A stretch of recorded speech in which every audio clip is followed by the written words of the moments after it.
Bom, você escreve a sua redação e quando você termina, ela aparenta estar muito boa, mas quando você recebe a nota, vê que não conseguiu evoluir. Bom, eu já estive no seu lugar e sei exatamente como é estar nessa situação. Durante muito tempo, eu não conseguia entender o que estava me segurando nos 800, 880. Oi, meu nome é Anne Cecília, eu sou vestibulanda de medicina e sejam muito bem-vindos ao meu espaço. Esse espaço foi criado para vocês vestibulandos como eu. Há 2 anos eu estava nessa caminhada, eu tinha dificuldade em identificar os meus erros. E é muito provável que você, que está no lugar onde eu estive há um tempo, esteja com as mesmas dificuldades e enfrentando os mesmos desafios que um dia eu já enfrentei. É muito comum que no início do nosso processo, até mesmo no desenvolvimento da nossa trajetória, nós nos sintamos perdidos, nos sintamos frustrados, porque a gente está ali escrevendo redação semanalmente, estudando a literatura, o processo de escrita, e ainda assim a gente se sente estagnado. Sentimos que não estamos evoluindo. E isso se deve muitas das vezes por falta da consciência dos nossos erros. Mesmo a gente tendo o costume de corrigir nossas próprias redações, às vezes as coisas não estão claras para nós que estamos escrevendo.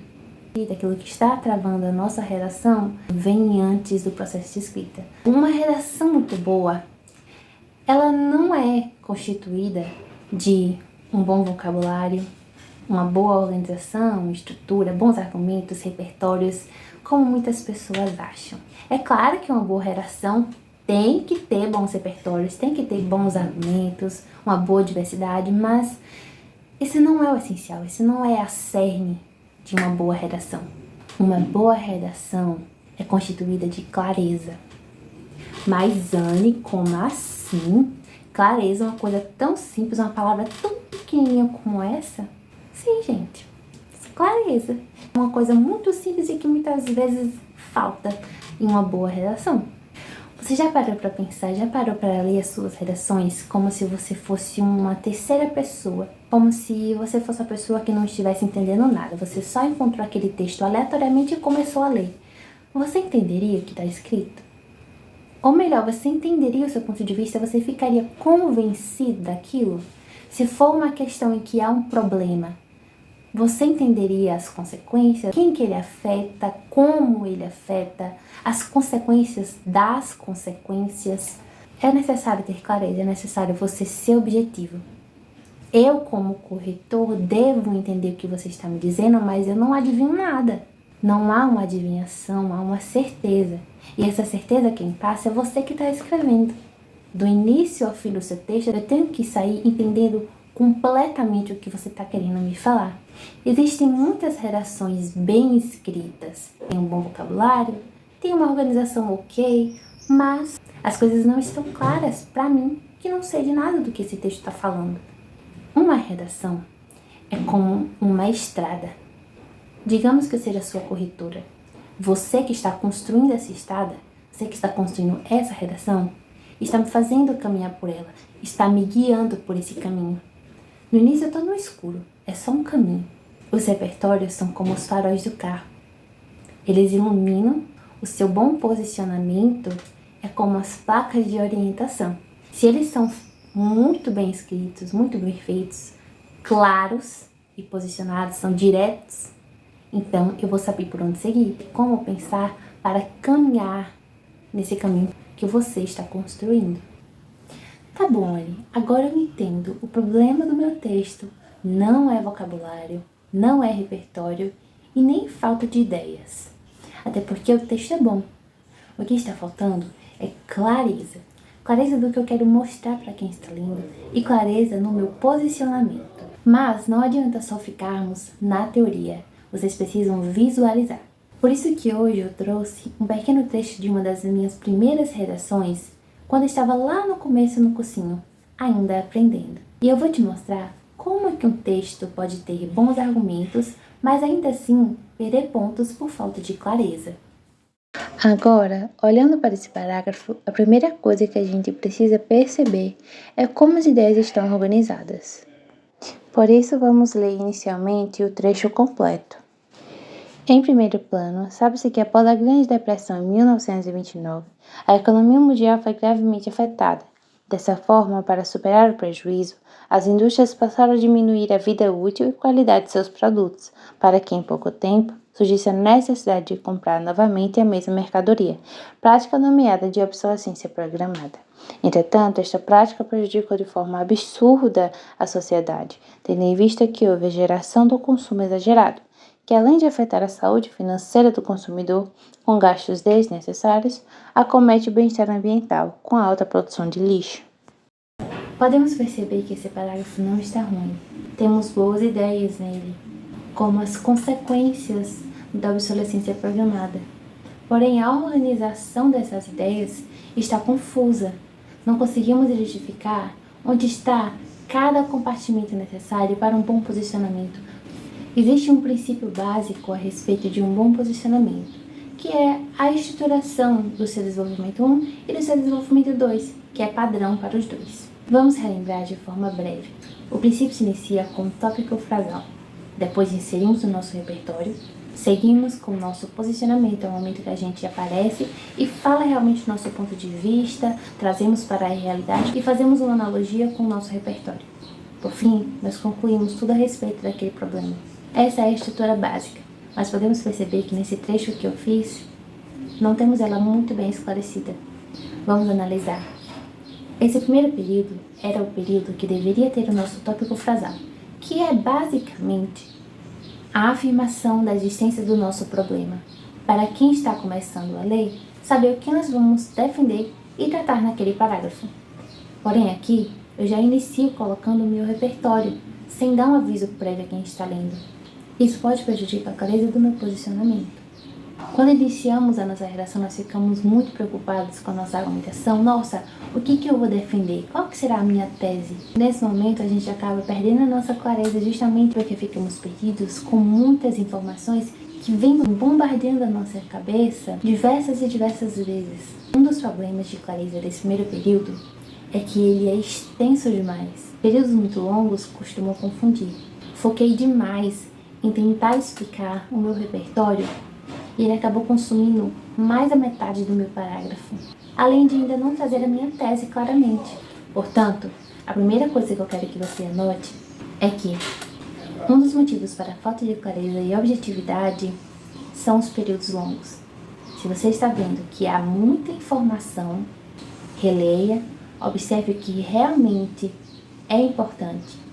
Sugiro que você divida esse período. Use diversas ferramentas como conectivos que ajudam a quebrar esses períodos longos e trazer mais fluidez ao nosso texto.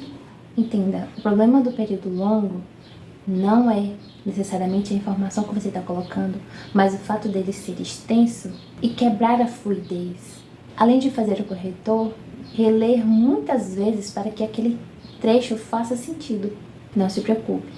Depois dessa análise, eu vou mostrar como esse parágrafo poderia ser reescrito de uma forma que tivesse mais fluidez e clareza.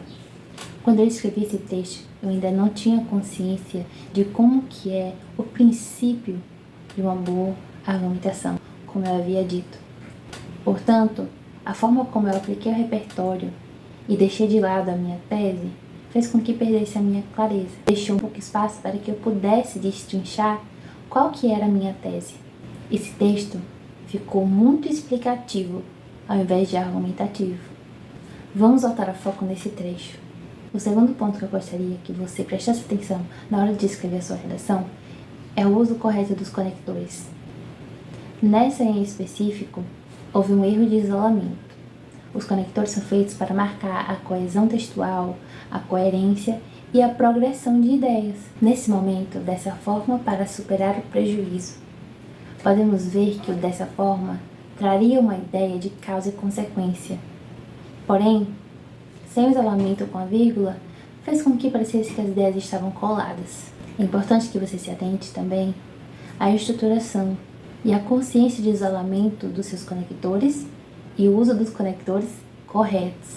O terceiro ponto está relacionado com o próximo período que nós vamos ler. Nesse período, eu busco falar das consequências. Entende que há muita informação aqui? Eu falei sobre o consumo em excesso, a geração de lixo e os gastos desnecessários. podemos perceber que são 3 problemas diferentes, porém eles foram ditos um atrás do outro, bombardeando o leitor de informação. Houve uma grande ocupação de linha e eu não consegui destrinchar depois qual que era realmente o impacto daqueles problemas. Mas quem está lendo não quer só saber se esse problema existe ou que ele afeta, porque ele é um problema, é óbvio que ele afeta. A gente quer saber como e quem exatamente ele afeta. A clareza também está presente na escolha de um foco principal para o seu parágrafo. Ao invés de ter escrito tantas consequências de uma vez só, eu poderia ter focado, por exemplo, no impacto ambiental, e assim ter pensado em um repertório relacionado a esse impacto ambiental e depois ter defendido ainda mais como e quem ele afeta. Por fim, eu gostaria de destacar como último ponto a simplicidade. Quando nós estamos nesse processo de escrita, ficamos vislumbrados com aquelas redações com palavras bonitas, sofisticadas e diferentes. A gente fica pensando, meu Deus, vou anotar porque eu quero usar na minha próxima redação. Mas muitas das vezes nós não entendemos o significado, como usar de forma correta. Então, colocamos a nossa redação e ela fica sem sentido, fica mal organizada, parece que não está muito bem colocada. Antes de você querer pensar em palavras bonitas e sofisticadas, é claro que você deve pensar para a sua diversidade. Mas antes de fazer isso, inicie pensando na simplicidade. Quanto mais simples for a sua ideia, mais clara ela vai ser. Depois que você fizer a construção do seu texto de forma simples e direta, você pode trocar por sinônimos mais sofisticados. Isso vai facilitar muito a sua escrita e a sua prática. Depois de um tempo que você treinar bastante a sua escrita e treinar o seu cérebro para essa lógica, palavras sofisticadas vão começar a fazer mais sentido. Agora eu vou mostrar para vocês como seria uma versão reescrita, valorizando o nosso princípio de redação, com a estrutura que eu já mostrei para vocês antes. Vamos inicialmente ler o trecho completo. Em primeiro plano, destaca-se o incentivo ao consumo excessivo como um dos principais efeitos negativos da lógica produtiva. Nesse sentido, após a Grande Depressão de 1929, com o abalo da economia mundial, muitas indústrias passaram a reduzir a vida útil e a qualidade de seus produtos, prática conhecida como obsolescência programada, com o intuito de estimular a recompra constante.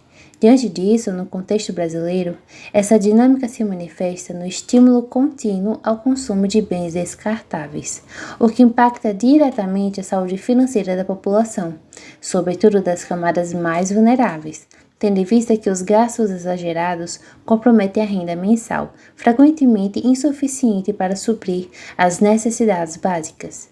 Dessa forma, a estabilidade econômica dos indivíduos é fragilizada. Gostaria inicialmente de apontar que a forma que eu reescrevi esse parágrafo é uma das formas de reescrever. Eu tentei priorizar o que eu já havia construído, o repertório que eu tinha utilizado, os argumentos, somente adaptei para o princípio de redação, para uma estrutura que funciona e que mostre de forma clara qual que é o meu posicionamento desde o início, para garantir que as coisas vão ficar claras para quem está lendo. Perceba que, diferentemente da primeira versão, nessa eu priorizei começar afirmando e deixando claro para o meu corretor qual que é a minha primeira tese. Eu escolhi um dos problemas que eu falei na versão anterior, o consumo excessivo. Deixando claro que o consumo excessivo é a minha tese e o problema que eu vou tratar, eu tinha o passe para poder prosseguir e inserir o meu repertório. O repertório eu mantive o mesmo. Usei o período histórico da Grande Depressão, que foi a quebra da Bolsa de Valores de Nova York, e depois contextualizei com as indústrias e o processo de obsolescência programada que ocorreu na época. Após ter dito qual que era a minha tese e ter apresentado um repertório que representa, que mostra o que ocorreu na realidade, agora eu vou aparecer, vou me posicionar, consolidar aquilo que eu já falei. Comecei falando onde isso acontece. Você pode ver que eu puxei, dei o gancho para colocar no contexto brasileiro, porque normalmente os temas de Enem pedem que seja no contexto brasileiro. Portanto, foram exatamente essas as palavras que eu usei. Depois de inserir na nossa realidade, eu pensei, como que esse problema existe aqui no país e quem ele afeta? Ele pode afetar diversos grupos, mas eu escolhi os grupos de pessoas vulneráveis que vivem em uma realidade vulnerável. Expliquei como que esse problema afeta esse grupo, a vida deles. E depois eu finalizei fazendo um resumo de tudo que eu queria falar, que era a questão econômica fragilizada. Você pode perceber que é um parágrafo que tem uma estrutura clara. Defendo a minha tese com repertório que linka diretamente com o meu problema e depois apareci, mostrei o meu ponto de vista e por fim fechei, fiz uma síntese do que eu queria falar. Vocês podem perceber que esse parágrafo reescrito não está mais difícil com palavras diferentes ou sofisticadas. Eu utilizei praticamente as mesmas coisas, só que organizando de forma mais clara as minhas ideias. Quero que vocês saiam do vídeo com o pensamento de que uma boa redação não é só escrever bonito, com palavras bonitas, ou de forma difícil. Redação é mostrar de forma clara, é fazer o outro que está lendo entender. Bom, você já deve ter parado para pensar que o que falta na sua redação é a sua falta de capacidade ou de habilidade, mas eu gostaria de dizer para você que não, que é somente a falta de direção. Com treino e prática ao longo do tempo, vai ficando cada vez mais fácil conseguir guiar quem está lendo o seu texto. O seu texto vai começar a andar. E se esse vídeo te ajudou de alguma forma a enxergar essa situação dentro do seu próprio texto, convido você a continuar aqui, nesse espaço feito para vocês, vestibulandos. A ideia do canal é caminhar junto com vocês, com mais clareza e com mais consciência do que a gente está escrevendo. Se tudo isso faz sentido para você, fica aqui. A gente se vê no próximo.